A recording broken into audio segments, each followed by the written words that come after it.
Okay, about a year ago, I was in downtown Dallas doing some jury duty, and so I got to walk through Dealy Plaza and next to the Texas School Book Depository a lot and see the site where JFK got shot. And I got a close look at the Grassy Knoll. Now, Grassy Knoll today is kind of synonymous with conspiracy theory. So, after walking by it 3 times a week for 3 months, I became convinced that there was no conspiracy and that there was only one lone gunman. So I'm going to take you with me and we're going to check this place out. Well, the definition of knoll is a small hill or mound.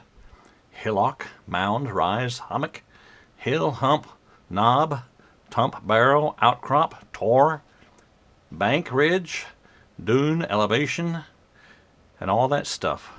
So it's really just a hill or a rise. Let's see what it sounds like. No. Why didn't they just say grassy hill?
I'm standing about where Abraham Zapruder was at when he made his 8mm films back on 22nd November 1963, and you can see that's the second X. There's the first X over there where President Kennedy was hit. The second X is right there. I'm standing fairly close to the Grassy Knoll, which is just on the other side of this bush. I'll show you the Grassy Knoll here in just a second. Okay.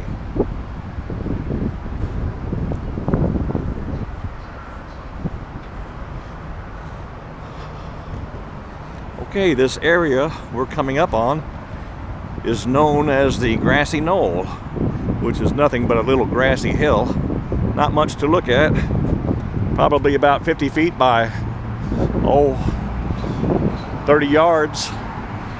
Goes up to this fence here, which is a parking lot for the Texas School Book Depository. We'll go around back and see if there were anybody, if it was possible for anybody to fire off a rifle shot to hit President Kennedy without being seen, which I find to be pretty unlikely. This is the inside of the fence. I don't even know if the fence was here back then, but anyway, supposedly if anybody was going to shoot President Kennedy, he'd be right here. This is at the corner of the Grassy Knoll. We're looking down at the Grassy Knoll. Not much to look at, as I said. President Kennedy would have to be coming down the hill, and according to the Zapruder film, it's pretty much determined that he was shot from behind and not from ahead. As you can see, anybody shooting from the Grassy Knoll would have to be in front of President Kennedy to take that shot. So that's another reason why I think it's pretty unlikely. So, two reasons I have for not believing that there was more than one shooter. One of them is, well, actually three. They only caught Lee Harvey Oswald. And the second reason is because the Zapruder films proved that he was shot from behind and above. And the third reason is pretty much that nobody saw any shooters over here in this little grassy knoll. There were, at the time, that is a railroad bridge going over the highway over that way. There were people looking down, workers from the train station over there looking down, and I'm sure there were plenty of people here on this grassy knoll as well who could have just turned around and seen a shooter standing about where I'm at right here. This is all a parking lot behind me for the Texas School Book Depository. So I think it's pretty unlikely that there was more than one shooter. But you think what you want to think. Okay? This is now